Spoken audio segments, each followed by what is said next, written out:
এখানে কি গবেষণা হইতেছে দেখি কবুতরটা। আকাশি কবুতর। কত দিয়ে নিলেন? দুইটা মাত্র 600 টাকা দেওয়া হয়েছে না? এটাও তো, এটা কি নর? দুইটাই নর, 600 টাকা। দেখেন অবস্থা, কম দামে আকাশি কবুতর পেয়ে গেছে। যদিও ঠোঁটটা কালো, এটা মাঝে মধ্যে কিন্তু হাটে পাওয়া যায়। যারা কালার সম্পর্কে জানে না তারা কিন্তু কম দামে বিক্রি করে। এটা নিয়ে কিন্তু অনেক টাকায় বিক্রি করবে। হ্যাঁ,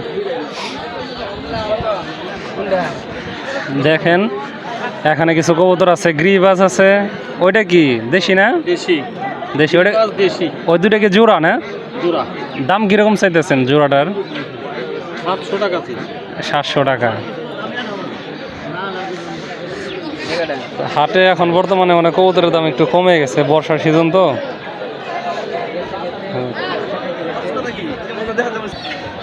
এই কি কবুতর আনলেন? 3টা দেশাল না? আচ্ছা, বিক্রি করেন। এখানে হলো সিরাজি কবুতর দেখা যাইতেছে।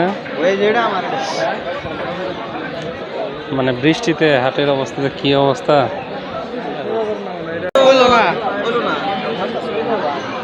সাদা কবুতর। হ্যাঁ, এটা কি দেশি না? না, এটা সিরাজের ক্রস।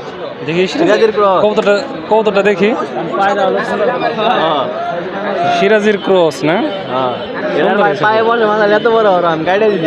আচ্ছা, এই সিরাজি কার জোড়াটা? না না, এটা না, এগুলার জাত আছে সিরাজি। একদম সাদা। সিরাজি কিরকম জোড়া চা হচ্ছে?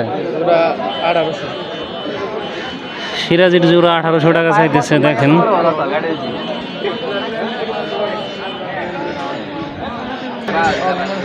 হাটে অলরেডি আর কি লাগতেছে, মানে জনসমাগম ভালোভাবে হইতেছে, কবুতর আসতেছে।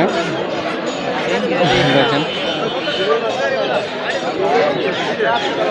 বিভিন্ন ধরনের নানান কালারের কবুতর নিয়ে হাজির হইতেছে। কবুতর কি আপনি আনছেন নাকি? গিরিবাস জোড়া কত চাইতেছেন আর বলে কত? 450 বলছে। 500 হলে ছেড়ে দেবেন। তাহলে গিরিবাজও পালেন? তাহলে গিরিবাজ দিয়ে শুরু করছিলেন, এখন কোনগুলা বেশি আছে? লাল বেশি না? যাই হোক, এভাবে চলছে কবুতরের হাট।